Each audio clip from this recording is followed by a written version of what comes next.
నమో వెంకటేశాయ. సర్వసత్వముఖ్యతమా సర్వవస్తు గుహ్యతమా గోవింద గోవింద.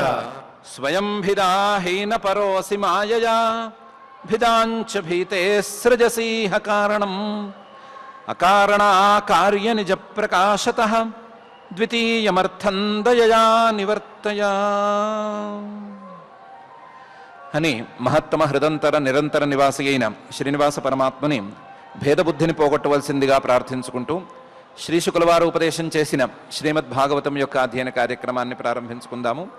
యథాప్రకారం ప్రారంభంలో ఆచార్యుల వారితో కలిసి ప్రార్థనా శ్లోకాలను చదువుకుని మంగళాచరణం చేసుకుందాము. శ్రీ గురు ప్రార్థనా. గురుర్బ్రహ్మా గురుర్విష్ణు గురుర్దేవో మహేశ్వరః. గురుః సాక్షాత్ పరం బ్రహ్మ తస్మై శ్రీ గురవే నమః. శ్రీనివాస ప్రార్థనా. పద్మాలయా ప్రియాయాపి పద్మమాలాధరాయ చ పద్మాసనాదిపూజ్యాయ శ్రీనివాసాయ తే నమః. అథ సంకల్పః. శ్రీమదాదివరాహ క్షేత్రే విరాజమానస్య నిత్యశుద్ధ బుద్ధ ముక్త స్వభావస్య లీలాగృహీత విగ్రహస్య శ్రీ పద్మావతీ జానేః అనుగ్రహేణ అస్మాకం సర్వేషాం బుద్ధిశుద్ధ్యర్థం విద్యాభివృద్ధ్యర్థం భక్తిజ్ఞానవైరాగ్యాది తదనుకూల సర్వసంపత్సమృద్ధ్యర్థం శ్రీ పరమేశ్వర ప్రీత్యర్థం శ్రీమద్భాగవత పాఠం కరిష్యామహే. అస్య శ్రీమద్భాగవత స్తోత్ర మహామంత్రస్య నారద ఋషిః బృహతీ ఛందః. శ్రీకృష్ణః పరమాత్మా దేవతా బ్రహ్మ బీజం భక్తిశక్తిః జ్ఞానవైరాగ్యే కీలకం అస్మాకం శ్రీమద్భగవత్ప్రసాదసిద్ధ్యర్థే పాఠే వినియోగః.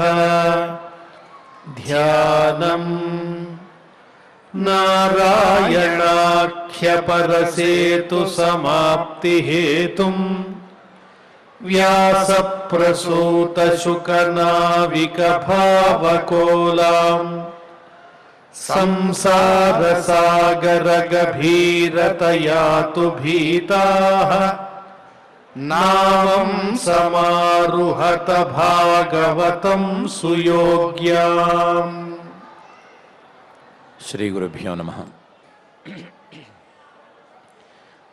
శ్రీ శుకులవారు 9 వర్షాలలో ఒక్కొక్క వర్షంలోనూ ఎవరెవరు ఉండి ఆ పరమాత్మ యొక్క రూపాన్ని ఆ వర్షంలో ఉపాసిస్తున్నారు అని చెప్తున్నారు. ఆ చెప్పటంలో భాగంగా లక్ష్మీదేవి కేతుమాల వర్షంలో కూర్చుని ఏ విధంగా ఉపాసన చేస్తోంది అనే విషయాన్ని చెప్పారు. దాని తరువాత రమ్యకేచ భగవతః ప్రియతమం మాత్స్యం అవతార రూపం తద్వర్ష పురుషస్య మనోః ప్రాక్ ప్రదర్శితం స ఇదానీమపి మహతా భక్తియోగేన ఆరాధయతి ఇదంచ ఉదాహరతి అని చెప్తున్నారు. రమ్యక వర్షంలో, రమ్యకం అనేటువంటి వర్షంలో భగవతః ఆ భగవంతుడి యొక్క ప్రియతమం రూపం, చాలా ఇష్టమైనటువంటి రూపం, అది మాత్స్యం. మాత్స్యం అంటే చేపలాగా కనిపించేటువంటి అవతార రూపం, మత్స్యావతారంలో ఉండేటువంటి రూపం. ఈ రూపం తద్వర్ష పురుషస్య, రమ్యక వర్షంలో ప్రధానంగా నివాసం ఉండేటువంటి మనువు గారికి, వైవస్వత మనువు గారికి ప్రాక్ ప్రదర్శితం.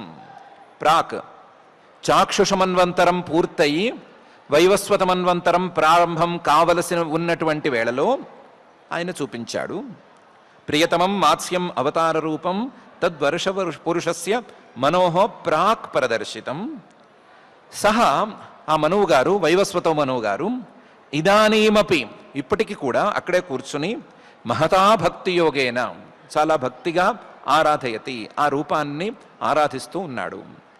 ఇదంచ ఉదాహరతి, పైన చెప్పబోయేటువంటి మంత్రాన్ని కూడా, మత్స్యావతారానికి సంబంధించిన మంత్రాన్ని కూడా జపిస్తూ ఉన్నాడు అని రమ్యక వర్షము మనువు గారు, అందులోనూ వైవస్వత మనువు గారు, వైవస్వత మనువు గారికి ప్రదర్శించినటువంటి చేప రూపం అంటే మత్స్య అవతార రూపం, ఆ మత్స్యావతార రూపాన్ని ఆయన ఆ మంత్రంతో జపిస్తూ ధ్యానిస్తూ ఉండటం అనేటువంటి అంశాలను చెప్పారు. అందులోనూ హయగ్రీవావతారానికి చెప్పినట్లుగా ప్రియతమం రూపం అని ప్రత్యేకించి చెప్తున్నారు. ఇది కూడా వేదాలను యుగాంతేంతర్హితాన్ వేదాన్ అనే తీరులో ఆ ఒక కల్పం పూర్తయి మనొక మన్వంతరం ప్రారంభం కావలసి ఉన్నటువంటి వేళల్లో వేదాలు దాదాపుగా అధ్యయన పరంపర లేకుండా భ్రష్టమైపోయినటువంటి పరిస్థితులలో, అధ్యయన పరంపరలో అందకుండా ఉండేటువంటి పరిస్థితులలో ఆయన మళ్ళీ మత్స్యావతారం ఎత్తి ఆ అవతారంలో వేదాలను పునః మళ్ళీ మానవాళికి అందించాడు. కాబట్టి మానవాళికి కావలసిన వేదాలను అందించినటువంటి రూపం హయగ్రీవ అవతారం లాగానే, హయగ్రీవ రూపం లాగానే ఆ పరమాత్మకు చాలా ప్రియం అనేటువంటి అంశాన్ని చెప్తున్నారు. ప్రియతమం మాత్స్యం అవతార రూపం అనేటువంటి భాగంలో ఈ మత్స్యావతారాన్ని మనువు గారు ఓం నమో భగవతే ముఖ్యతమాయ నమస్సత్వాయ ప్రాణాయ ఓజసే సహసే బలాయ మహామత్స్యాయ నమః ఇతి అనేటువంటి మంత్రంతో జపిస్తూ ఉంటాడు. ఓం నమో భగవతే, ఆ భగవంతుడికి నమస్కారము. ముఖ్యతమాయ, ముఖ్యులలో కల్లా కూడా ముఖ్యుడైనటువంటి ఆ పరమాత్మకు నమస్కారము. నమః సత్వాయ, సత్వగుణ ప్రధానంగా అవతరించేటువంటి, అందులోనూ సత్వగుణ ప్రధానమైనటువంటి మత్స్యావతారంలో దిగి వచ్చినటువంటి ఆయనకు నమస్కారము. ప్రాణాయ, ప్రాణులన్నిటిలోనూ సూత్రాత్మకంగా ఉండేటువంటి ఆయనకు నమస్కారము.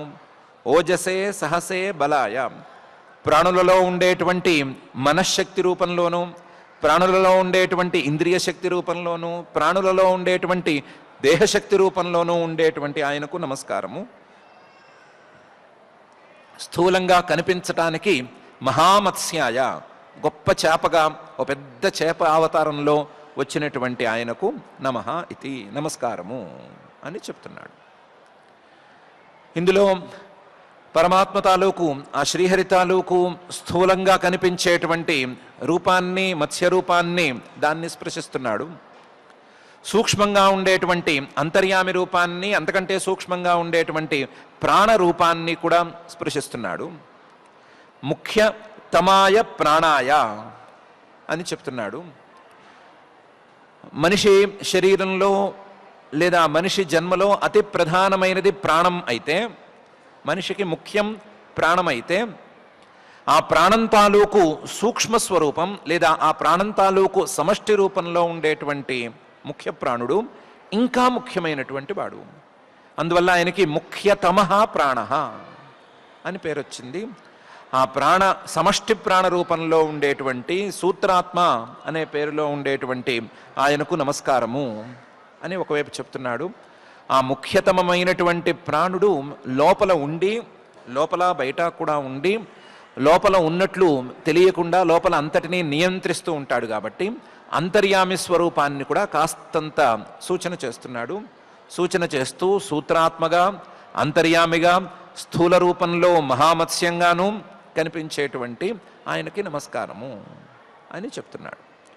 ఓం నమో భగవతే ముఖ్యతమాయ నమస్సత్వాయ ప్రాణాయ ఓజసే సహసే బలాయ మహామత్స్యాయ నమః ఇతి అనే ఈ మంత్రంలో. దీనికి తోడు మానవులకు కావలసింది జ్ఞానం. ఆ జ్ఞానం వేదాల వల్లే అందాలి. ఆ వేదాలను సత్వప్రధానమైనటువంటి అవతారంలో ఆ పరమాత్మే అందించాలి అనేటువంటి అంశాన్ని కూడా సత్వాయ, మానవుల యొక్క జ్ఞాన వికాసం కోసం సత్వగుణాన్ని ఆశ్రయించుకుని ఒకానొక రూపాన్ని ధరించిన ఆయనకు నమస్కారము అని కూడా చెప్తున్నాడు. ఇలా చెప్పి అంతర్బహిశ్చాఖిల లోకపాలకై అదృష్టరూపో విచరస్యురుస్మన స ఈశ్వరస్త్వం య ఇదం వశేనయత్ నామ్నా యథా దారుమయీం నరస్త్రియం అని మొదలుపెట్టి స్తుతి చేసుకుంటున్నాడు. స్వామి, నువ్వు అంతర్బహి, లోపల బయట ఉన్నావు. లోపల బయట ఉన్నావు కానీ ఎవరి కంటికి కనిపించవు. ఎవరి కంటికి కనిపించవు అంటే నా కన్ను, నా పక్కింటి వాడి కన్ను అని కాదు. అంతర్బహిశ్చ అఖిల లోకపాలకై అదృష్ట రూప, లోకపాలకులకు కూడా కనిపించినటువంటి వాడివి. అంతర్బహిశ్చ, లోపల బయట ఉన్నావు కానీ లోకపాలకులకు కూడా కనిపించటం లేదు. అదృష్టరూప విచరసి, కానీ అంతటా కూడా నువ్వే ప్రాణరూపంలో సంచరిస్తూనే ఉన్నావు. విచరసి ఉరుస్మన, నీ యొక్క పెద్ద శబ్దం మాత్రం అప్పుడప్పుడు వినిపిస్తుంది. లేదా నిన్ను ప్రతిపాదన చేసేటువంటి శబ్దాలలో కల్లా ఉత్తమమైనటువంటి శబ్దం వేద శబ్దం. ఆ వేద శబ్దం నీ యొక్క ఉనికిని తెలియచేస్తుంది. వేద శబ్దం తన యొక్క ఉపదేష్టని, తన యొక్క ప్రతిపాద్యుణ్ణి తప్పనిసరిగా తెలియచేస్తుంది. ఇంతటి వేద శబ్దం ఎవరి ద్వారా వచ్చింది అంటే పరమాత్మ ద్వారానే వచ్చింది. ఇంతటి వేద శబ్దానికి ప్రతిపాద్యమైనది ఎవరు అంటే పరమాత్మే అని ఆ శబ్దం ద్వారా నిన్ను కనుక్కోగలగటం అనేది సాధ్యపడుతోంది. విచరసి ఉరుస్వన సహ ఈశ్వర, నీవు ఈ యొక్క రూపంలో ఈశ్వరుడిగా ఉంటున్నావు. అందరినీ తన యొక్క అదుపు ఆజ్ఞలలో తీసుకునేటువంటి ఈశ్వర రూపంలో కూడా ఉంటున్నావు. అందుకనే య ఇదం వశే అనయత్, ఈ ప్రపంచం మొత్తాన్ని నీ యొక్క అదుపులో తీసేసుకున్నావు. ప్రపంచం మొత్తం నీ అదుపులోనే ఉంది అన్నట్లుగానే ఉన్నావు. ప్రపంచం మొత్తం అంటే ప్రపంచంలో ఉండేటువంటి జడవర్గం తాలూకు వ్యవహారం ఆలోచించుకోనక్కర్లేదు. వాటంతటా అవి కదిలేవి లేదా కదలనివి వాటి గురించి ఆలోచించుకోనక్కర్లేదు. ఈ సృష్టిలో ప్రధానమైనటువంటి జీవుల్ని కూడా నీ అదుపులోకి తీసుకున్నావు. ఇలా తీసుకున్నావు నామ్నా, వాళ్ళకి ఆయా పేర్లు పెట్టావు. పేర్లు పెట్టి ఈ పేరు పెట్టిన వాడి పని ఇది అని ఆ వేదంలో చెప్పేశావు. కొంతమందికి మనిషి అని పేరు పెట్టావు. మనిషిగా పుడితే మనిషి ఈ పనులు చేయాలి, మనిషి అన్నవాడు నిజమే చెప్పాలి, సత్యమే మనిషి తాలూకు వ్రతము అని చెప్పావు. ఆ మనుషుల్లోనూ కొంతమందికి బ్రాహ్మలు అని పేరు పెట్టావు, కొంతమందికి క్షత్రియులు వైశ్యులు ఇలా పేర్లు పెట్టావు. పెట్టుకుని బ్రాహ్మలైతే ఈ విధంగా నడుచుకోవాలి, క్షత్రియులైతే ఈ విధంగా నడుచుకోవాలి అని పేర్లు పెట్టి ఆ పేర్లతో కొంత కొంత వాళ్ళు చేయవలసినటువంటి విషయాలను చెప్పావు. చెప్పటం ద్వారా ఆ పని వాళ్ళు చేస్తేనే ఆ పేరుకు సార్థకత, ఆ పేరున్నవాడు ఆ పని చేస్తేనే పైకి అడుగులు వేయటం అనేటువంటి పరిస్థితిని కల్పించి పెట్టావు. సో వీళ్ళందరినీ కూడా నీ గుప్పిట్లోకి తీసుకున్నావు, నీ ఆజ్ఞల తాలూకు గుప్పిట్లోకి తీసేసుకున్నావు. యథా దారుమయీం నరస్త్రియం, చెక్కతో చేసినటువంటి బొమ్మల్ని మనుషులు ఎలా ఆడించుకుంటారో, ఎలా తమ అదుపులోకి తీసుకుంటారో, ఆ చెక్క బొమ్మని చెయ్యి కావాలంటే చెయ్యి ఎత్తిచ్చి, కాలు కావాలంటే కాలు ఎత్తిచ్చి ఎంత హాయిగా ఆడుకుంటారో అంత హాయిగా ఈ జీవులతో ఆడుకుంటున్నావు. ఎవరైనా నీ ఆటలో సరిగ్గా పని చెయ్యకపోతే, నువ్వు చెప్పినట్లుగా నడుచుకోకపోతే వాళ్ళని దండిస్తావు. యథాప్రకారము దండిస్తావు అనే భయం ఉన్న వాళ్ళందరూ నీ ఆజ్ఞ ప్రకారం చేస్తూనే ఉన్నారు అని మన్యువు గారే ఇంత మాట అన్నాడు. మనువు గారే, వైవస్వత మనువు గారే అంటున్నాడు. చాలా డెప్త్ ఉన్నటువంటి శ్లోకం. నువ్వే అంతర్బహిశ్చ, లోపల బయట ఉన్నావు, సబాహ్యాభ్యంతరో హ్యజ అని అనిపిస్తోంది. లోపల బయట ఉన్నావు కానీ నాకు కనిపించవు, నా పక్కవాడికి కనిపించవు, చివరికి లోకపాలకులకు కూడా కనిపించవు. ఎందుకంటే నువ్వు అంతర్యామిగా లోపల ఉన్నావు. అంతర్యామి యొక్క లక్షణం ఎవరికీ కనిపించకపోవటం, కనిపించకుండా ఉంటూనే అన్నిటినీ నియంత్రించటం. కాబట్టి ఆ అంతర్యామి లక్షణాలతో అలలారుతున్నావు. అందుకనే యం పృథివీ నవేద యస్య పృథివీ శరీరం యః పృథివీం అంతరో యమయతి ఏషత ఆత్మాంతర్యామ్యమృత అని అంతర్యామి బ్రాహ్మణం చెప్తుంది. కాబట్టి లోకపాలకులు, పృథివీ మొదలైనటువంటి లోకపాలకులు, వాళ్ళెవరికీ కూడా నీ యొక్క రూపం తెలియదు. కానీ విచరసి, నువ్వు ఈ ప్రపంచమంతా వ్యాపించే ఉన్నావు, అంతర్యామిగా వ్యాపించి ఉన్నావు, సబాహ్యాభ్యంతరో హ్యజహ అనే రూపంలో వ్యాపించి ఉన్నావు. వ్యాపించి ఉన్నా సరే నీ రూపం ఎవరికీ తెలియట్లేదు. ఒకవేళ నీ రూపాన్ని తెలుసుకోవాలి అంటే ఒకే ఒక సాధనం ఉంది, ఉరుస్వన, నీవే ఉపదేశం చేసినటువంటి వేదం అనేటువంటి ఒకే ఒక సాధనం ఉంది. ఈ వేదం ఏం చెప్తోంది అంటే, ఈ వేదంలో కూడా నీవు ప్రత్యక్షంగా అన్ని చోట్ల కనిపించటం లేదు. ఈ వేదంలో మొత్తం నీ ఆజ్ఞలే నిండి ఉన్నాయి. ఇలా ఉండాలి, అలా ఉండాలి, ఈ పేరున్నవాడు ఇలా ఉండాలి, ఆ పేరున్నవాడు ఇలా ఉండాలి అని నీ ఆజ్ఞలే ఉన్నాయి. నీ ఆజ్ఞల రూపంలోనే నువ్వు కనిపిస్తున్నావు. ఈశ్వర, రాజుగారు రాజ్యంలో కనిపించడు. ఆయన్ని కళ్ళతో చూడటం అనేది దాదాపుగా సాధ్యపడదు. కేవలం ఆయన యొక్క ఆజ్ఞలు మాత్రమే వినిపిస్తూ ఉంటాయి. ఆజ్ఞలను బట్టి, ఆజ్ఞల తాలూకు డెప్త్ను బట్టి ఆ రాజుగారి బలాన్ని అంచనా వేసుకోవాలి. అలాగే నువ్వు వేస్తున్నటువంటి ఈ ఆజ్ఞలు, ఈశ్వరుడుగా నువ్వు చేస్తున్నటువంటి ఈ ఆజ్ఞలు నీ యొక్క ఉనికిని, నీ యొక్క బలాన్ని చాటుతున్నాయి. కాబట్టి అందరినీ అదుపులోకి తీసుకోగలిగినటువంటి ఆజ్ఞలను నువ్వు చేసి చూపిస్తున్నావు. నామ్నా, ఆ పేరు పెడితే చాలు వాడు నీ జోలికి, నీ అదుపులోకి వచ్చేసినట్లే, నీ గుప్పిట్లోకి వచ్చేసినట్లే. అంత గట్టిగా నీ ఆజ్ఞలను చేస్తున్నావు, అంత గట్టిగా ఈ ప్రపంచాన్ని నీ అదుపులోకి తీసుకున్నావు. ఇలా అంతర్యామిగా ఉండి వేద ప్రతిపాద్యుడిగా లేదా వేదోపదేష్టగా, వేదంలో చేసేటువంటి ఆజ్ఞలకు కర్తగా ఉండి అందరినీ నీ అదుపులోకి తీసుకున్నటువంటి వాడివి నువ్వు. నీ చేతుల్లో మేము చెక్క బొమ్మలము లేదా కీలు బొమ్మలము ఇంతే. అంతటి ప్రభావవంతంగా నీవు ఈ ప్రపంచంలో ఉన్నావు అని చక్కగా చెప్తున్నాడు. అంతర్బహిశ్చ అఖిల లోకపాలకై అదృష్టరూప విచరస్యురుస్వన స ఈశ్వరస్త్వం య ఇదం వశే అనయత్ నామ్నా యథా దారుమయీం నరస్త్రియం అని అంటున్నాడు. లోకపాలకులకే తెలియదు అని అంటున్నారు. మరి లోకపాలకులే తెలియకపోతే లోకపాలకులు ఏం చేస్తున్నట్లు? వాళ్ళు కదా ఈ లోకాన్ని గుప్పిట్లో ఉంచుకున్నది, వాళ్ళు కదా పాలన చేస్తున్నది, వాళ్ళకే తెలియని ఇంకో రూపం ఉంది అని నమ్మటం ఎట్లా అని కొంతమంది అడుగుతారు. వాళ్ళకి ఇదే సమాధానం. యం లోకపాలాః కిల మత్సరజ్వరాః హిత్వా యతంతోపి పృథక్ సమేత్య చ పాతుం నశేకుః ద్విపదశ్చతుష్పదః సరీసృపం స్థాణు యదత్ర దృశ్యతే అని. అదేం లేదు, ఒక ఉపనిషత్తులో ఒక చిన్నపాటి ఆఖ్యాయిక ఉంది. పరమాత్మ యొక్క సర్వాంతర్యామిత్వాన్ని, అందరినీ నియంత్రించేటువంటి పరమాత్మ రూపాన్ని స్పష్టంగా చెప్పడానికి ఒక చిన్న ఆఖ్యానం ఉంది. ఆ ఆఖ్యానం ప్రకారం లోకపాలకులకి ఒకప్పుడు గర్వం కలిగింది. మనమే కదా లోకపాలకులము, మన నెత్తిన ఇంకోడున్నాడు అని మనం ఎందుకు నమ్మాలి? ఆయనేం మన కంటికి కనిపించట్లేదు కదా.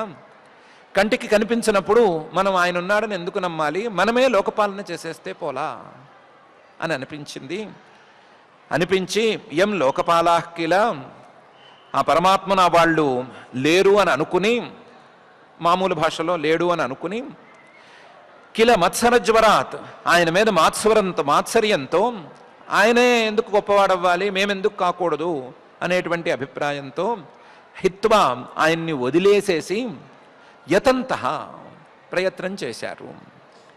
ఏం ప్రయత్నం చేశారు? ఈ లోకాన్ని పరిపాలించాలి, పరమాత్మతో సంబంధం లేకుండా, ఆయన ఆజ్ఞలతో ఏమాత్రం నిమిత్తం లేకుండా ఈ ప్రపంచాన్ని పాలించాలి అని ప్రయత్నం చేశారు.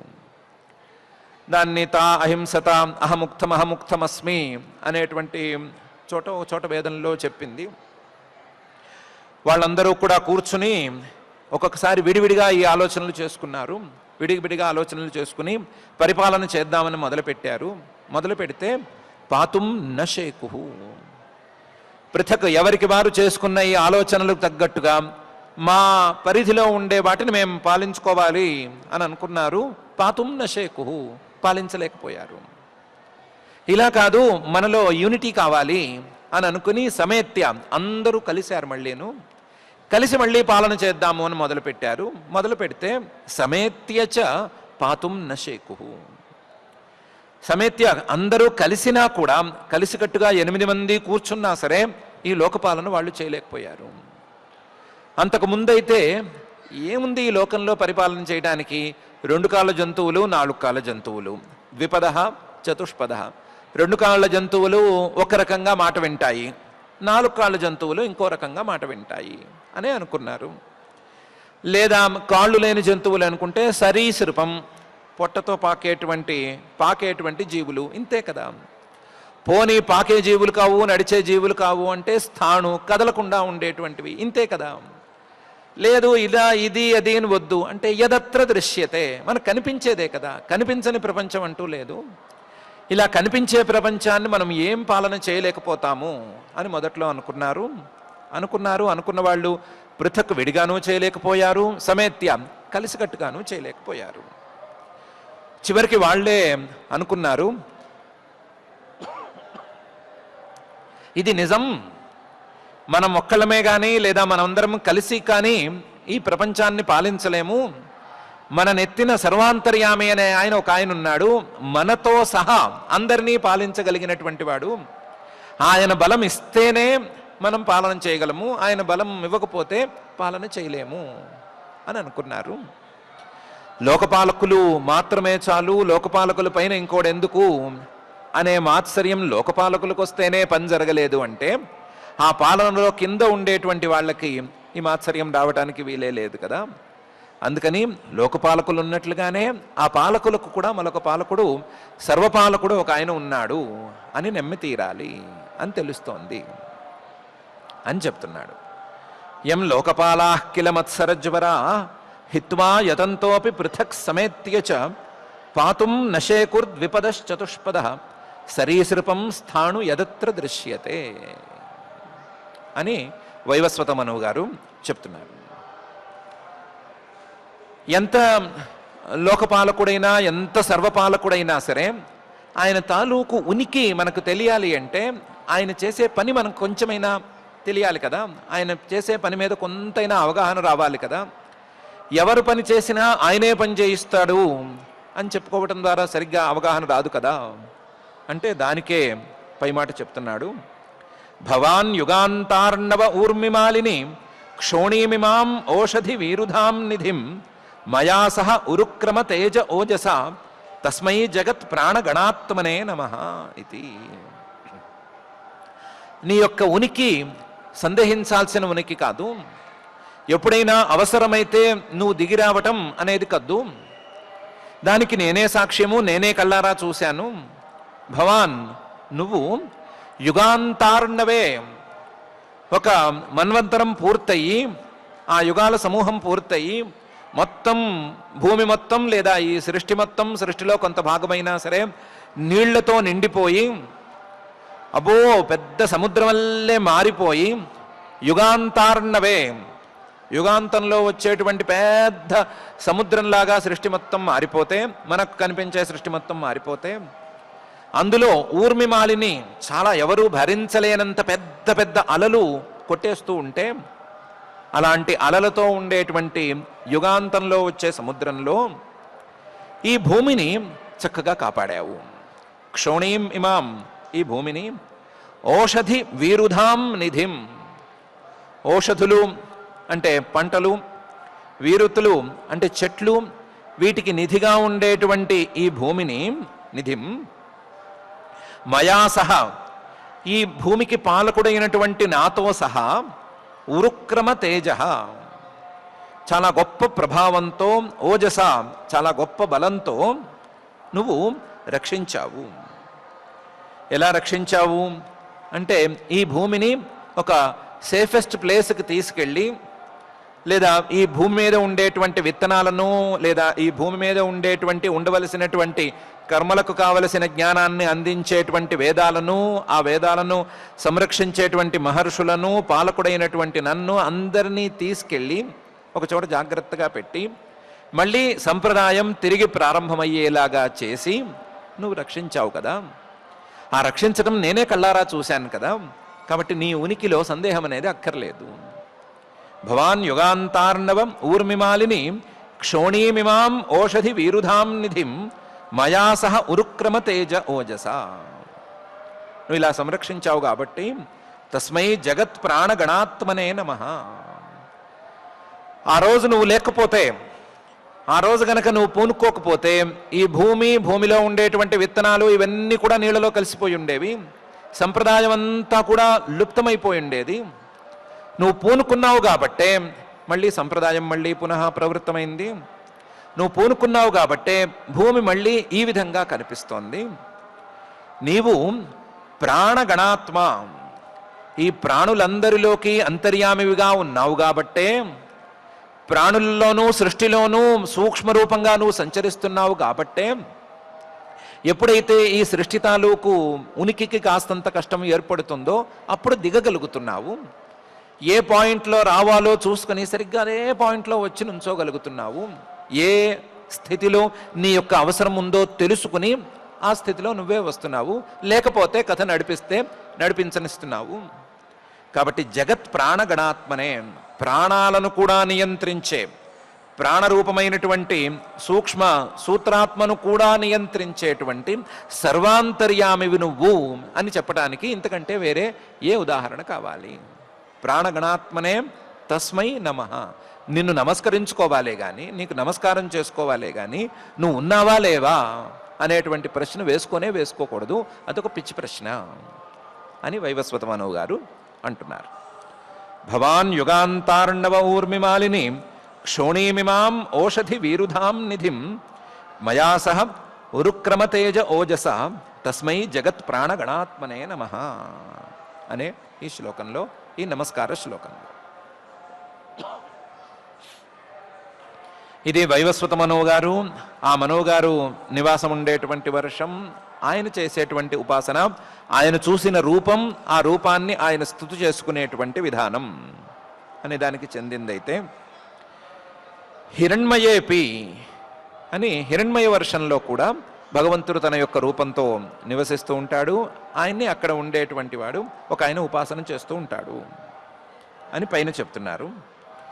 హిరణ్మయేపి భగవాన్ నివసతి కూర్మతనుం బిభ్రాణః తస్య తత్ ప్రియతమాం తనుం అర్యమా సహ వర్షపురుషైః పితృగణాధిపతిః ఉపధావతి మంత్రమిమం చ అనుజపతి అని. హిరణ్మయ వర్షంలో హిరణ్మయేపి అక్కడ కూడా భగవాన్ నివసతి, భగవంతుడు నివసిస్తున్నాడు, అక్కడ కూడా ఉన్నాడు. కూర్మతనుం బిభ్రాణః, అక్కడ హిరణ్మయ వర్షంలో కూర్మతనుం తాబేలు రూపంలో ఉంటున్నాడు. తస్య తత్ ప్రియతమాం తనుం, ఆ పరమాత్మ తాలూకు తాబేలు రూపాన్ని లేదా కూర్మ అవతారాన్ని అర్యమా అనేటువంటి దేవత సహ వర్ష పురుషై, ఆ వర్షంలో ఆ ప్రాంతంలో నివసించేటువంటి ఇతరులతో కలిసి ఉపాసన చేసుకుంటున్నాడు. అర్యమా అనేటువంటి దేవత పితృగణాధిపతి, పితృదేవతలకు అధిపతి. ఈ పితృదేవతలకు అధిపతి అయినటువంటి అర్యమా వర్షపురుషై సహా ఆ వర్షంలో నివసించేటువంటి మిగతా వాళ్ళతో కలిసి ఉపధావతి, ఆయన్ని స్తుతి చేస్తూ ఉంటున్నాడు, నిరంతరం ఆయన్ని ఉపాసించుకుంటున్నాడు. మంత్రమిమం చ అనుజపతి, పైన చెప్పబోయేటువంటి మంత్రాన్ని కూడా ఎప్పుడూ జపిస్తూ ఉన్నాడు. ఏమని మంత్రాన్ని జపిస్తున్నాడు? ఓం నమో భగవతే అకూపారాయ సర్వసత్వగుణ విశేషణాయ అనుపలక్షిత స్థానాయ నమో వర్ష్మణే నమో భూమ్నే నమో నమో అవస్థానాయ నమస్తే అని చేస్తున్నాడు. ఈ అర్యమా అనే దేవత చాలా జ్ఞానమున్న దేవత. అందువల్ల ముందు స్థూల రూపం, తర్వాత ఆయన యొక్క సూక్ష్మ రూపం, తర్వాత దాని యొక్క కారణ రూపం అనే క్రమంలో మంత్రంలో వరుసగా పదాలను పెడుతున్నాడు. ముందు ఓం నమో భగవతే అకూపారాయ. అకూపారాయ కూర్మ రూపాన్ని ధరించినటువంటి ఆ భగవంతుడికి నమస్కారము అని కూర్మావతారంలో ఉండే ఆయనకి, స్థూల రూపంలో ఒక విశేషమైనటువంటి రూపంలో కనిపించేటువంటి ఆయనకి నమస్కారం పెట్టుకుంటున్నాడు. అకూపారహ అని తాబేలుకు పేరు. సామాన్యంగా పెద్ద పెద్ద నీటి చలమల్లోనే తాబేలు ఉంటుంది. కూపం అంటే బావి లాంటి చిన్న చిన్న వాటిల్లో తాబేలు సరిగ్గా ఇమడలేదు, సుఖంగా ఈదుకోలేదు. దానికి కాస్త విశాలమైనటువంటి ప్రాంతం కావాలి అంటారు. కాబట్టి బావిలో ఇమడలేనటువంటి నీటి జంతువు ఇది కూర్మం. అందువల్ల దీనికి అకూపారహ అని పేరు. ఆ అకూపారాయ, కూర్మావతారాన్ని ధరించినటువంటి పరమాత్మకు నమస్కారము అని చెప్తున్నారు. ఈయన సర్వసత్వ గుణ విశేషణాయ. ఇది ఏదో ఒక విశేషాన్ని మాత్రమే ధరించగలిగినటువంటి స్థితి కాదు. ఏదో ఒక తాబేలు రూపాన్ని మాత్రమే ధరించగలడు అనేమీ లేదు. సర్వసత్వగుణ విశేషణాయ, ఎన్ని సత్వగుణాల తాలూకు విశేషాలున్నాయో అన్ని రూపాలను ఆయన ధరించగలడు. సంపూర్ణంగా సత్వగుణం యొక్క చివరి స్థాయిని కూడా ఆయన చూపించగలడు. సత్వగుణంలో చిట్ట చివరి ఆకారాన్ని కూడా ఆయన చూపించగలడు. అంతటి సామర్థ్యం ఉన్నవాడు అని చెప్తున్నాడు. సర్వ సత్వగుణ విశేషణాయ. కూర్మం కదా, తాబేలు కదా, అదేదో నీటిలో సంచరించే జంతువు. నీటిలో సంచరించే జంతువుని పోయి పరమాత్మ అని మీరు ఎలా అనుకుంటున్నారు అని అనటానికి వీల్లేదు. అనుపలక్షిత స్థానాయ, అనుపలక్షిత స్థానాయ, ఆయనకి ఫలానా స్థానంలోనే ఉంటాడు అనేమీ నియమం లేదు. ఆయన ఏ స్థానంలో ఎక్కడ ఉంటాడు అని అస్సలంటే అస్సలు ఇది లేదు. ఫలానా స్థానంలోనే ఉంటాడు, ఇక్కడ ఉంటాడు, అక్కడ ఉండడు అనేటువంటి నిర్బంధం లేదు. అన్నిటా ఉండేవాడు ఆయన. నేను అన్ని చోట్ల ఉంటాను అని చెప్పటానికే, నేను అన్ని వైపులా అన్ని దిక్కుల్లోనూ ఉంటాను అని చెప్పటానికే, తన యొక్క సర్వగతత్వం అనే దాన్ని చాటి చెప్పటానికే ఈ కూర్మావతారాన్ని ఆయన ధరించాడు. కూర్మావతారంలో ఉండేటువంటి రహస్యాలలో ఒక రహస్యం, తాబేలు అనేదానికి ఒక గూడు, ఒక స్థానం అనేది నియతంగా ఏమీ ఉండదు. తాబేలేమి సముద్రంలో ఇల్లు కట్టుకునో లేదా ఓ గూడు లాంటిది చూసుకునో అక్కడే నివాసం ఉంటూ ఉండదు. నీటిలో తిరుగుతూ ఉంటుంది. నీటిలో ఈ మూలైనా అదే ఉంటుంది, ఆ మూలైనా ఇదే ఉంటుంది, తిరుగుతూ ఉంటుంది అనేది దాని లక్షణం. అట్లాగే నాకు ప్రత్యేకించి ఒకటే నివాస స్థానం అనేది లేదు, నేను సర్వగతుడిని అని చెప్పటానికే ఆయన తాబేలు అనేటువంటి రూపాన్ని ధరించాడు.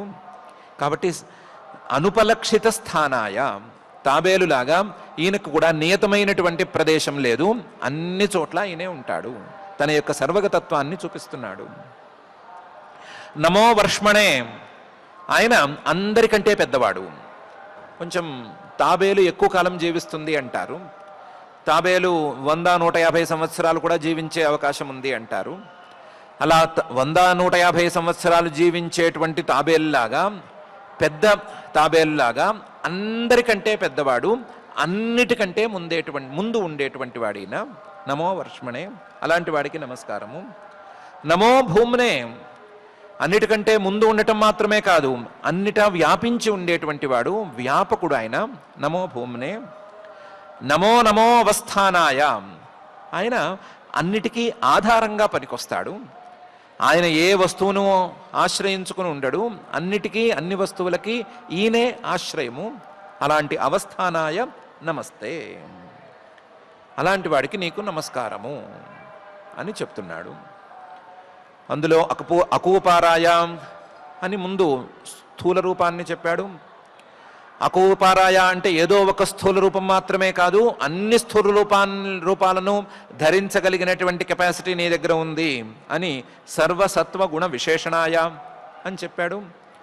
అన్ని రూపాలను ధరించగలిగి ఉన్నా సరే నీవు సర్వగతుడివి అనే విషయంలో ఏ సందేహమూ అక్కర్లేదు అని చెప్పాడు.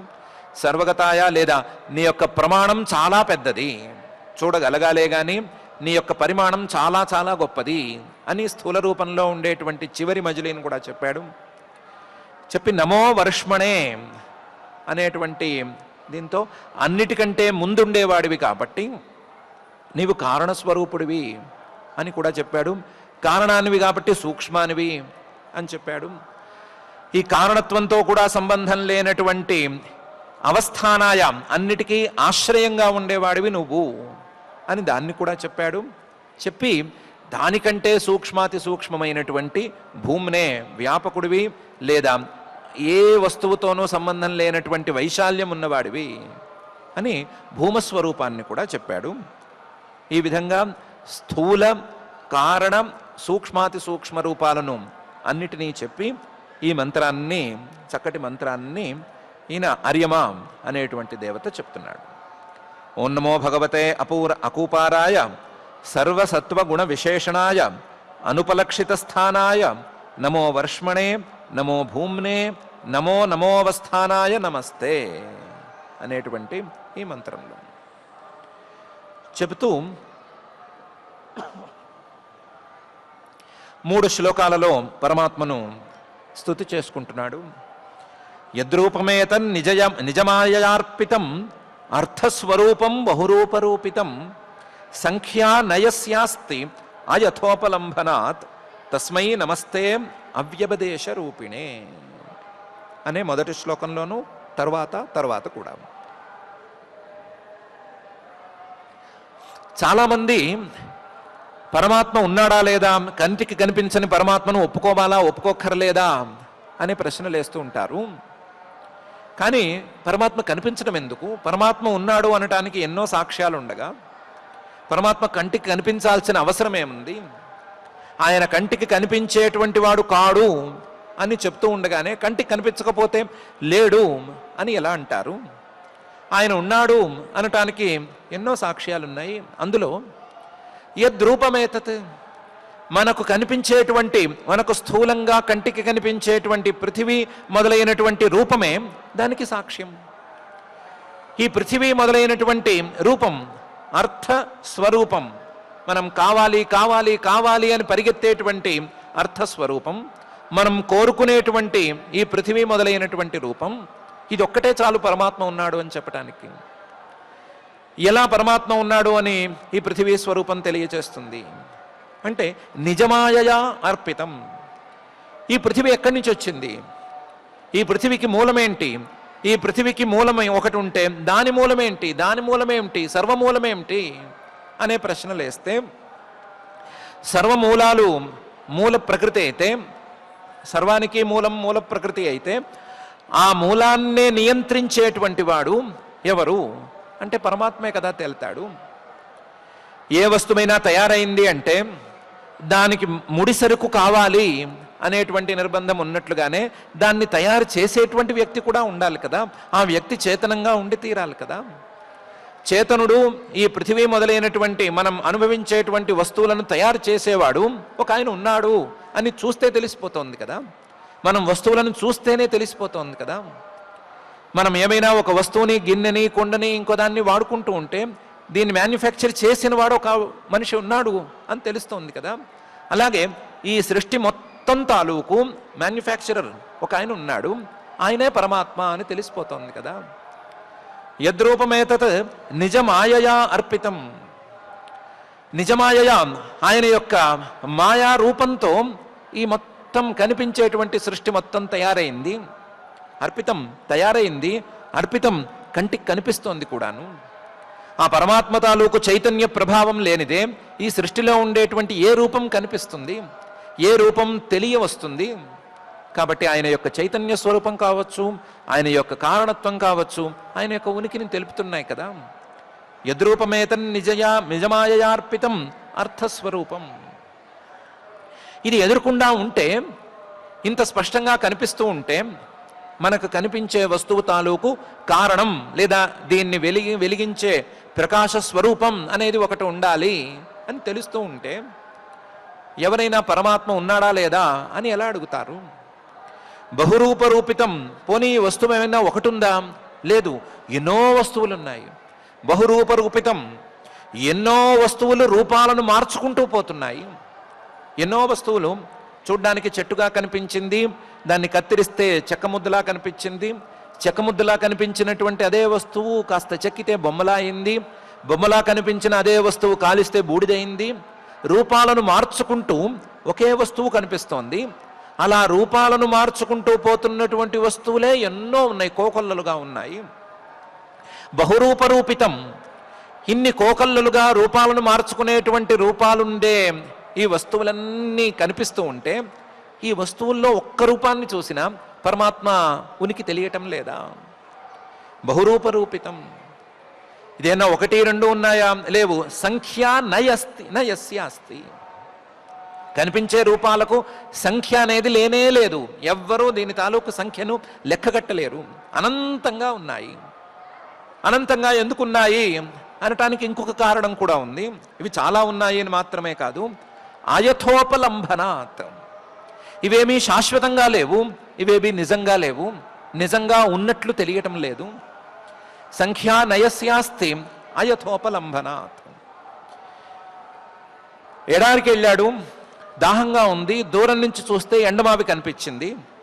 ఎండమావి కనిపించిన వెంటనే ఒక్కసారి పెద్ద మ్యాథమెటిషియన్ అనుకుంటే అక్కడ ఎన్ని లీటర్ల నీరుంది అని కనిపెట్టగలడా? ఎన్ని లీటర్ల నీళ్లు ఉండొచ్చు అని ఏమైనా అంచనా వేయగలడా? లీటర్సో లేదా గ్యాలన్సో ఇంకొక లెక్కో దేన్నైనా సరే లెక్క వేయగలడా? ఎందుకు వేయలేడు అంటే అక్కడ నీరే లేదు కాబట్టి దానికి కొలత లేదు. అలాగే ఈ ప్రపంచం తాలూకు ఉనికి శాశ్వతమైనది కాదు, శాశ్వతమైన ఉనికి కాదు కాబట్టి దీనికి లెక్క అనేది లేనే లేదు. శాశ్వతం కానివి ఒకదాని తర్వాత ఒకటి పుట్టుకొస్తూనే ఉంటాయి, నిజం కానివి ఎన్నైనా కనిపిస్తూనే ఉంటాయి. వీటికి సంఖ్య అనేది లేనే లేదు. ఈ సంఖ్య లేకుండా అసంఖ్యాకంగా ఉండేటువంటి ఈ వస్తువులలో ఏ వస్తువు కూడా పరమాత్మ ఉనికిని తెలియచేయట్లేదా?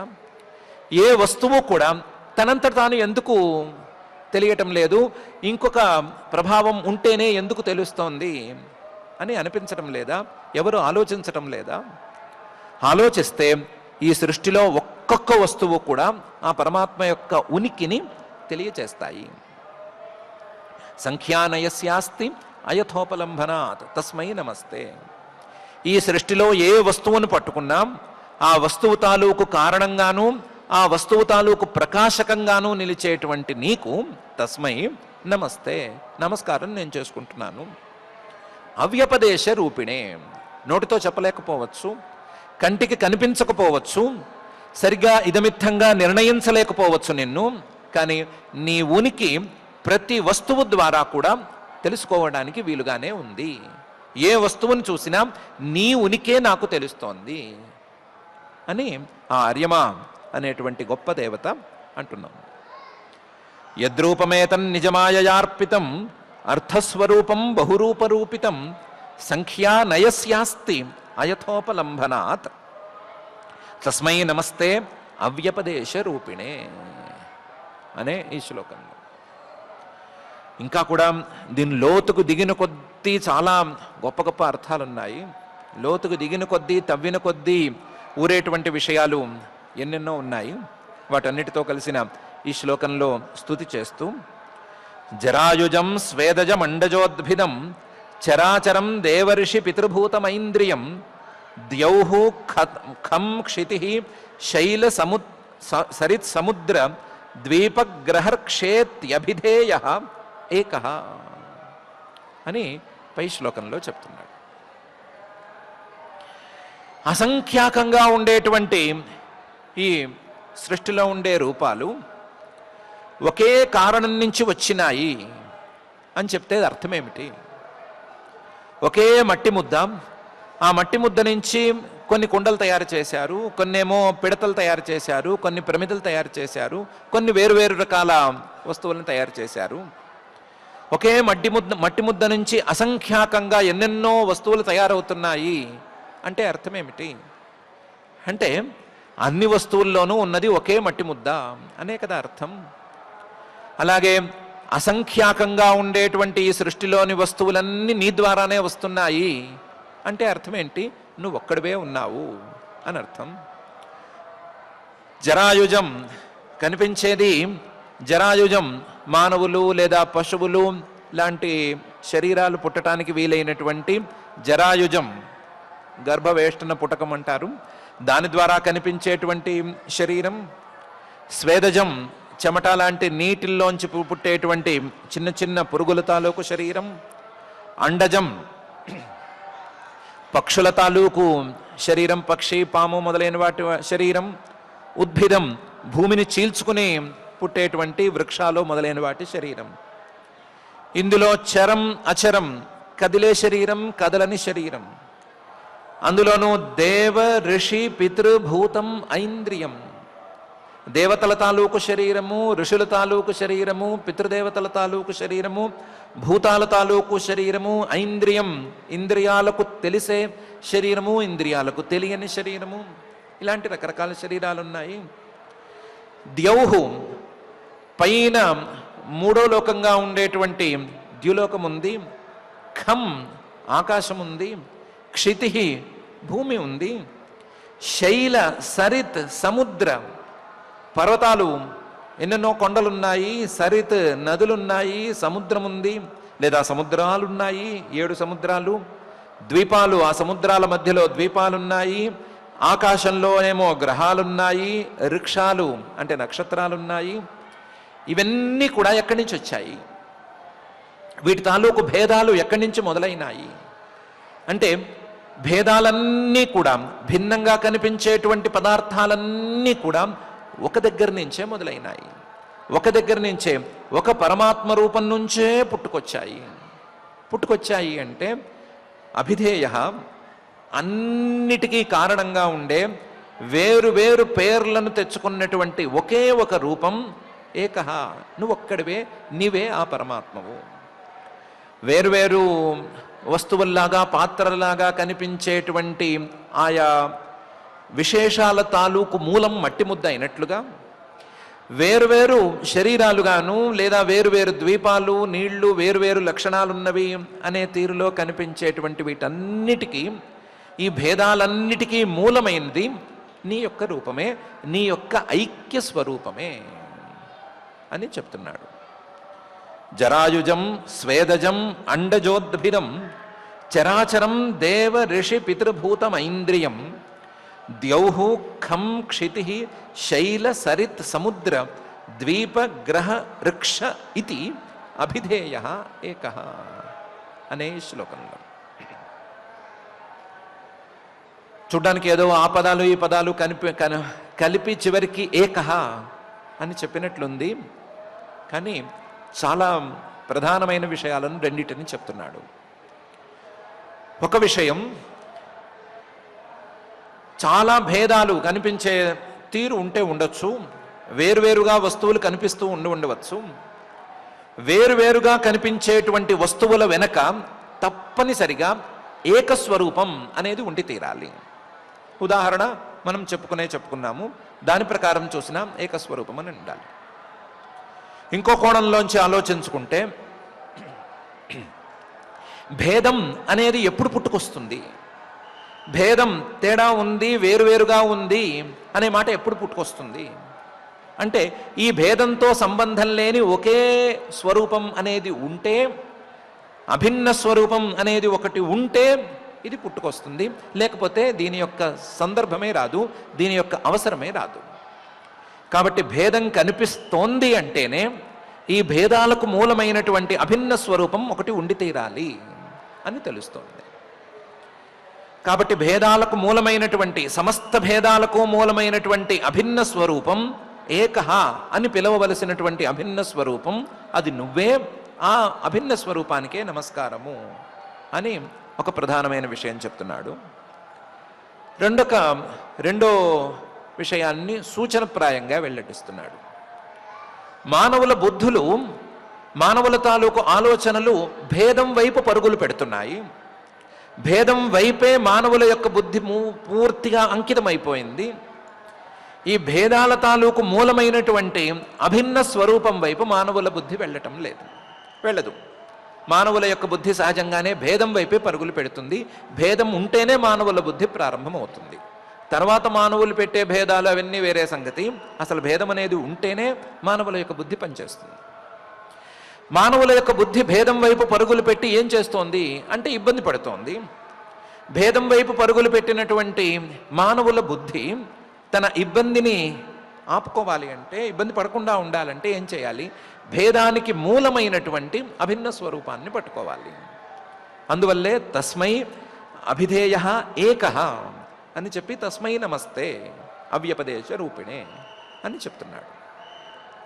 భేదాల వైపు పరుగులు పెట్టినటువంటి మానవుల బుద్ధి ఇబ్బందులను తెచ్చిపెట్టే మాట అయితే, ఆ భేదాలకు మూలమైనటువంటి అభిన్న స్వరూపం ఏక అనేటువంటి స్వరూపం ఈ ఇబ్బందులను పోగొడుతుంది అని సూచనప్రాయంగా వెల్లడిస్తున్నాడు.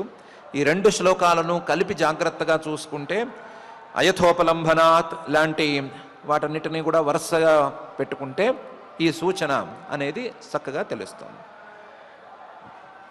ఈ రెండు సూచనలను, ఈ రెండు ప్రధానమైనటువంటి అంశాలను ఈయన సర్వం ఖల్విదం బ్రహ్మ తజ్జలానితి శాంత ఉపాసీత అనేటువంటి వాక్యం నుంచి తీసుకొచ్చి పెట్టాడు. ఆ వాక్యం ద్వారా అందుకున్నాడు. సర్వం ఖల్విదం బ్రహ్మ, మొత్తం కనిపించేటువంటి ఈ సృష్టిలో ఉండే ప్రతి వస్తువు సర్వం ఖల్విదం బ్రహ్మ, ఒకే బ్రహ్మ పదార్థం నుంచి పుట్టుకొచ్చింది కాబట్టి ఒకే బ్రహ్మ తాలూకు రూపాంతరాలు అని చెప్పుకోవాలి. సర్వం విడివిడిగా కనిపిస్తోంది కానీ ఆ విడివిడి అనేది ఇందులో ఏమీ లేదు, అంతా ఒకే వస్తువు తాలూకు కార్యం. సర్వం కల్పితం బ్రహ్మ. కుండ కానీ లేదా ప్రమిద కానీ పిడత కానీ ఇంకో వస్తువు కానీ వేరువేరుగా కనిపించినట్లే ఉంటుంది, జాగ్రత్తగా చూస్తే అంతా మట్టే అందులో ఉంటుంది. అట్లాగే సర్వం కల్పితం బ్రహ్మ. ఎందుకు? తజ్జలాన్, ఆ బ్రహ్మ ద్వారానే తజ్జం పుట్టుకొస్తోంది. ఆ బ్రహ్మలోకే పూర్తిగా లయకాలంలో లయించిపోతోంది. ఆ బ్రహ్మలోనే, ఆ బ్రహ్మ ఉండటం వలనే ఆ పరమాత్మ స్వరూపంలోనే ఉనికిని కూడా సాధించుకుంటోంది. తజ్జ అలాన్. ఈ తజ్జలాన్ కాబట్టే మొత్తం ఈ ఏకస్వరూపం నుంచే వేరువేరుగా కనిపించేటువంటి ఈ రూపాలన్నీ ఏర్పడ్డాయి కాబట్టే ఆ వేరువేరు రూపాల వైపు మనస్సును పెట్టుకుని అనవసరంగా ఉద్రేకపడనక్కర్లేదు. వేరువేరు భేదాలు కనిపించేటువంటి ఆ రూపాల మీదకు మనసును మళ్లించుకుని ఇబ్బందులను పడక్కర్లేదు. శాంత ఉపాసీత, శమంగా ఈ ఉద్రేకం లేకుండా ప్రశాంతంగా కూర్చుని సర్వకారణమైనటువంటి ఈ వస్తువులన్నిటిలోనూ కారణరూపంగా ఉండేటువంటి పరమాత్మను ఉపాసన చేసుకోవాలి అని ఆ వాక్యం చెప్తోంది. దాన్నే ఈయన ఈ రెండు శ్లోకాలను జాగ్రత్తగా కూర్చిపెట్టి చక్కగా చెప్తున్నాడు. ఏకహ, నువ్వు ఒక్కడివే ఈ రూపాలలో కనిపిస్తున్నావు, నీ ఒక్కడివే ఈ రూపాలలో కనిపిస్తున్నావు, నీకే నమస్కారము. అంటే ఈ రూపాలకు నమస్కారం లేదు, ఈ రూపాలను ఉపాసన చేయనక్కర్లేదు, ఈ రూపాలను పట్టించుకోక్కర్లేదు, ఈ రూపాల ద్వారా అందుకునేటువంటి ఇబ్బందులను అందుకోనక్కర్లేదు అని చక్కగా చెప్తున్నాడు. చెప్తూ ఈ రూపాలకు కారణంగా నిన్ను తెలుసుకోవలసినటువంటి దౌర్భాగ్యమేమీ లేదు, వీటన్నిటితోనూ సంబంధం లేనటువంటి నీ నిర్గుణ స్వరూపాన్ని కూడా చెప్పుకోవచ్చు అని యస్మిన్ అసంఖ్యేయ విశేషనామ రూపాకృతౌ కవిభిః కల్పితేయం సంఖ్యాయయా తత్వదృశా అపనీయతే తస్మై నమః సాంఖ్య నిదర్శనాయతే ఇది అని చెప్పాడు. కనిపించే ఈ సృష్టి మొత్తాన్ని, అసంఖ్యాకంగా ఉండేటువంటి సృష్టిలోని రూపాలని వాటిని ఒక్కొక్క దాన్ని పట్టుకుని దీనికి మూలం పరమాత్మ, దీనికి మూలం పరమాత్మ అనేమి తెలుసుకోనక్కర్లేదు.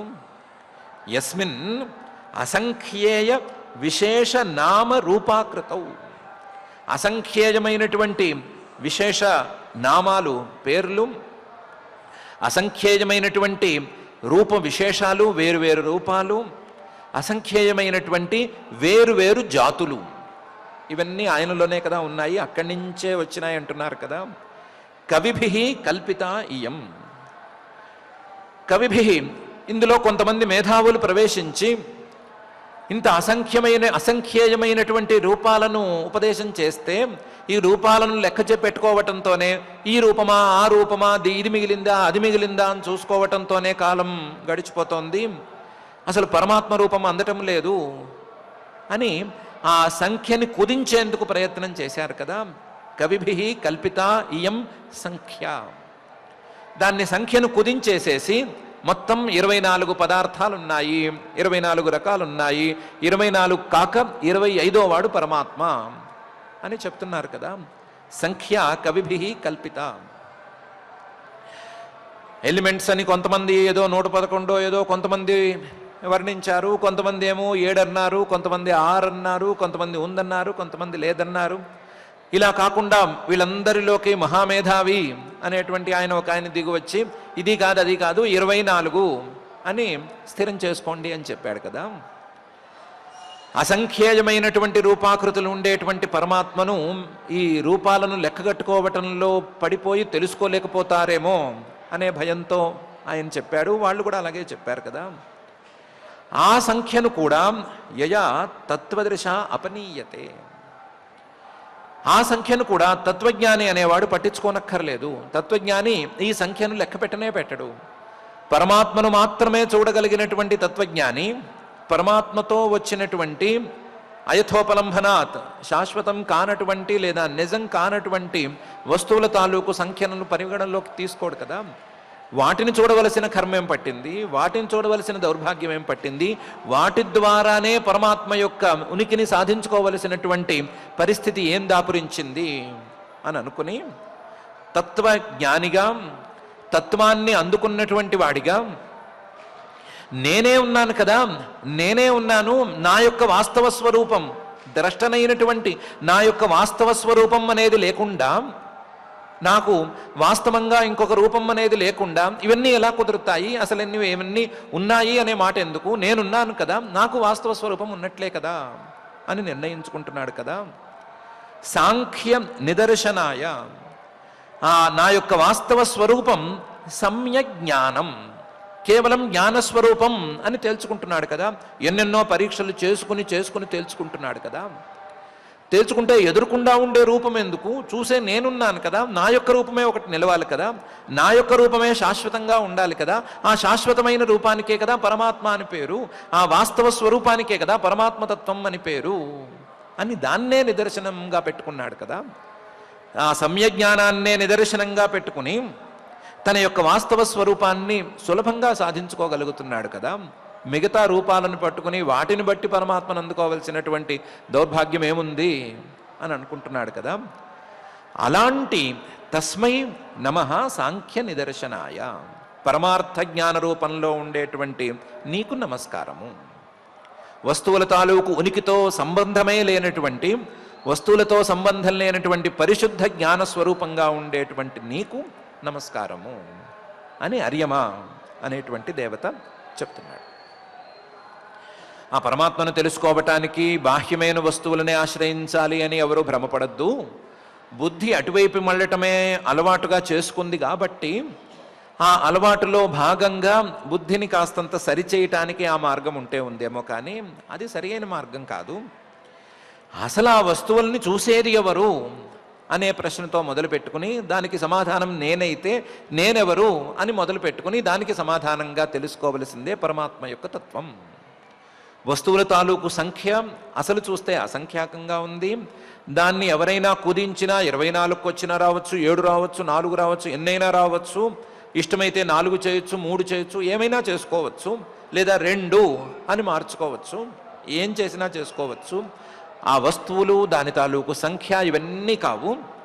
ఆ వస్తువులతోనూ ఆ వస్తువులతో సంబంధం లేకుండానూ ఉండేటువంటి పరమార్థ జ్ఞాన స్వరూపంగా ఆ పరమాత్మను తెలుసుకోవటమే సరి అయిన పద్ధతి అని ఈ శ్లోకంలో చక్కగా చెప్తున్నాడు. యస్మిన్ అసంఖ్యేయ విశేషనామ రూపాకృతౌ కవిభిః కల్పితేయం సంఖ్యా యయా తత్వదృశాపనీయతే తస్మై నమః సాంఖ్య నిదర్శనాయతే ఇతి అని. దీంతో ఈ అర్యమ అనేటువంటి దేవత చేసినటువంటి స్తుతి పూర్తయిపోయింది. మనలో ఎవరికైనా భాగవతం అంటే ఏదో పురాణం, 4 కథలేవో ఉంటాయి, కథలు జాగ్రత్తగా వినేస్తే కాలక్షేపం అవుతుంది అని అనుకునుంటే వాళ్ళు ఈ వ్యవహారాలతో మొత్తం అభిప్రాయాల్ని మార్చేసుకోవచ్చు. ఇదేమీ కథలు చెప్పేటువంటి పుక్కిటి పురాణం కాదు. కథలను మించి మన బుద్ధుల్ని బాగు చేసేటువంటి విధానం. మన బుద్ధులు ఎటు మళ్ళుతున్నాయి, మన బుద్ధులకు ఉన్నటువంటి అలవాటు ఏంటి, ఆ అలవాటుతో పాటుగా ఏ విధంగా మనం ఎక్సర్సైజ్ చేసుకోవచ్చు, అలవాటును మార్చుకుని ఏ విధంగా ఆలోచన చేసుకోవచ్చు అని చెప్పేటువంటి అపూర్వమైన విధానం. దీన్ని కథలు అనేటువంటి దృష్టితో చూస్తే ఇందులో మిగిలేదేముండదు. ఇది పరమాత్మను మనకు దగ్గర చేసేటువంటి విధానం అనే దృష్టితో చూస్తే ఇది అపూర్వమైనటువంటి విధానం. మనం ఎంత మర్చిపోయినా, మనం ఎంత మారిపోయినా సరే మళ్ళీ మళ్ళీ లాక్కొచ్చి పరమాత్మ మీదే నిలబెట్టేటువంటి విధానం.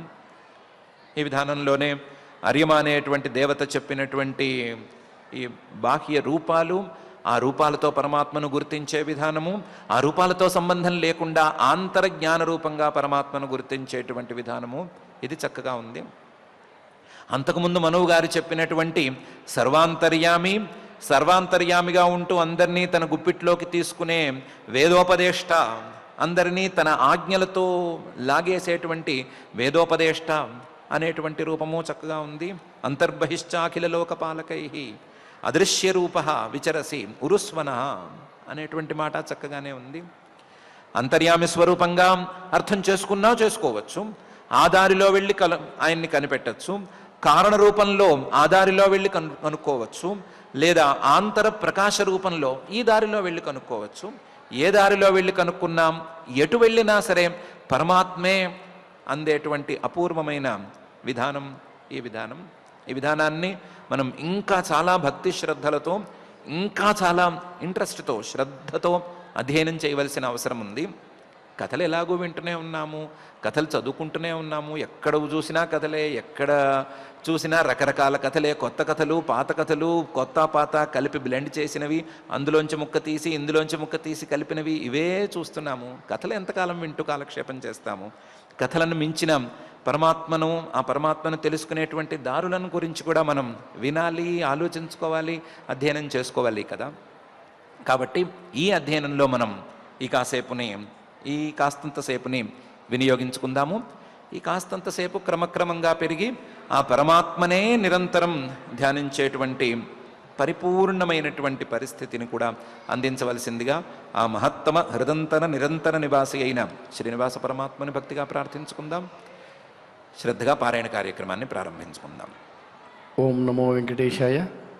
ఆచార్యులు చెప్పినటువంటి అర్థాన్ని, అంతరార్థాన్ని మనస్సులో పరిపూర్ణంగా నింపుకుని మనం శ్రీమద్ భాగవతంలో 5వ స్కంధంలో 18వ అధ్యాయంలో 24వ గద్య పద్య మిళితమైనటువంటి భాగాల్ని మనం పారాయణ చేసుకుందాం. అథ శ్రీమద్భాగవతే పారమహంస్యాం సంహితాయాం పంచమస్కంధే అష్టాదశాధ్యాయే గద్యపద్య భాగః రమ్యకే చ భగవతః ప్రియతమం మాత్స్యమవతార రూపం తద్వర్ష పురుషస్య మనోప్రాక్ ప్రదర్శితం స ఇదానీమపి మహతా భక్తియోగేన ఆరాధయతీదం చోదాహరతి. ఓం నమో భగవతే ముఖ్యతమాయ నమః సత్వాయ ప్రాణాయౌజసే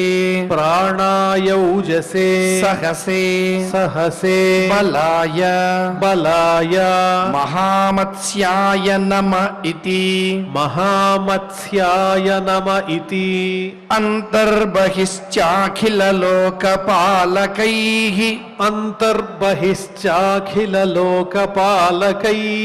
అదృష్టరూపో విచరస్యురుస్వనః స ఈశ్వరస్త్వం య ఇదం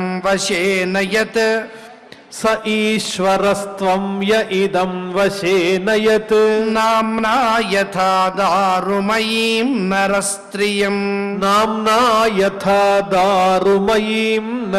స్త్రియం యం లోకపాలాః కిల మత్సర జ్వరాః యం లోకపాలాః కిల మత్సరజ్వరాః హిత్వా యతంతోపి పృథక్ సమేత్య చ హిత్వా యతంతోపి పృథక్ సమేత్య చ పాతుం నశేకుర్ద్విపదశ్చతుష్పదః పాతుం నశేకుర్ద్విపదశ్చతుష్పదః సరీసృపం స్థాణు యదత్ర దృశ్యతే సరీసృపం స్థాణు యదత్ర దృశ్యతే భవాన్ యుగాంతార్ణవ ఊర్మి మాలిని భవాన్ యుగాంతార్ణవ ఊర్మి మాలిని క్షోణీమిమామోషధివీరుధాం నిధిం క్షోణీమిమామోషధివీరుధాం నిధిం మయా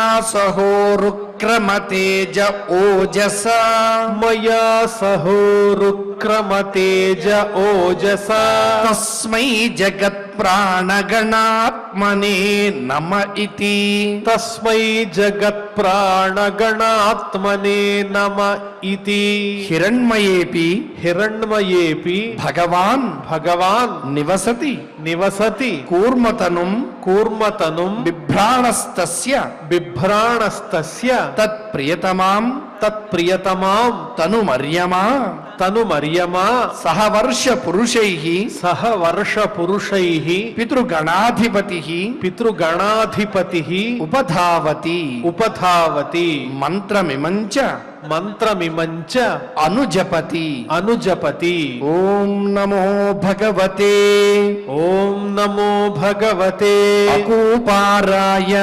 అకూపారాయ సర్వసత్వగుణ విశేషణాయ సర్వసత్వగుణ విశేషణాయ అనుపలక్షిత స్థానాయ అనుపలక్షిత స్థానాయ నమో వర్ష్మణే నమో వర్ష్మణే నమో భూమ్నే నమో భూమ్నే నమో నమోవస్థానాయ నమో నమో వస్థానాయ నమస్తే నమస్తే యద్రూపమేతన్నిజమాయయార్పితం యద్రూపమే తన్నిజమాయయార్పితం అర్థస్వరూపం బహురూపరూపితం అర్థస్వరూపం బహురూపరూపితం సంఖ్యానయస్యాస్త్య యథోపలంభనాత్ సంఖ్యానయస్యాస్త్య యథోపలంభనాత్ తస్మై నమస్తే వ్యపదేశరూపిణే తస్మై నమస్తే వ్యపదేశరూపిణే జరాయుజం స్వేదజమండజోద్భిదం జరాయుజం స్వేదజమండజోద్భిదం చరాచరం దేవర్షి పితృభూతమైంద్రియం చరాచరం దేవర్షి పితృభూతమైంద్రియం ద్యౌఃఖం క్షితిశైలసరిత్సముద్ర ద్యౌఃఖం క్షితిః శైలసరిత్సముద్ర ద్వీపగ్రహర్క్షేత్యభిధేయ ఏకః ద్వీపగ్రహర్క్షేత్యభిధేయ ఏకః యస్మిన్న సంఖ్యేయ విశేషనామ యస్మిన్న సంఖ్యేయ విశేషనామ రూపాకృతౌ కవిభిః కల్పితేయం రూపాకృతౌ కవిభిః కల్పితేయం సంఖ్యాయయా తత్వదృశాపనీయతే సంఖ్యాయయా తత్వదృశాపనీయతే తస్మై నమః సాంఖ్య నిదర్శనాయతే ఇతి తస్మై నమః సాంఖ్య నిదర్శనాయతే ఇతి ఇతి ఇతి శ్రీమద్భాగవతే శ్రీమద్భాగవతే పారమహంస్యాం సంహితాయాం పారమహంస్యాం సంహితాయాం పంచమస్కంధే పంచమస్కంధే అష్టాదశాధ్యాయే అష్టాదశాధ్యాయే గద్యపద్యభాగః గద్యపద్యభాగః పారాయణ కార్యక్రమాన్ని భక్తి శ్రద్ధలతో పరిపూర్ణం చేసుకున్నాం. ఇప్పుడు అందరం కలిసి క్షమాప్రార్థనాదులు పలుకుదాం. అథ క్షమా ప్రార్థనా యదక్షరపదభ్రష్టం మాత్రాహీనం చ యద్భవేత్ తత్సర్వం క్షమ్యతాం దేవ నారాయణ నమోస్తుతే. అథ భగవత్ సమర్పణం కాయేన వాచా మనసేంద్రియైర్వా బుద్ధ్యాత్మనా వా ప్రకృతే స్వభావాత్ కరోమి యద్యత్ సకలం పరస్మై నారాయణాయేతి సమర్పయామి. అథ లోకక్షేమ ప్రార్థనా సర్వే భవంతు సుఖినః సర్వే సంతు నిరామయాః సర్వే భద్రాణి పశ్యంతు మా కశ్చిద్ దుఃఖభాగ్ భవేత్. అథ మంగళం శ్రియః కాంతాయ కళ్యాణ నిధయే నిధయేర్థినాం శ్రీ వెంకట నివాసాయ శ్రీనివాసాయ మంగళం.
ఓ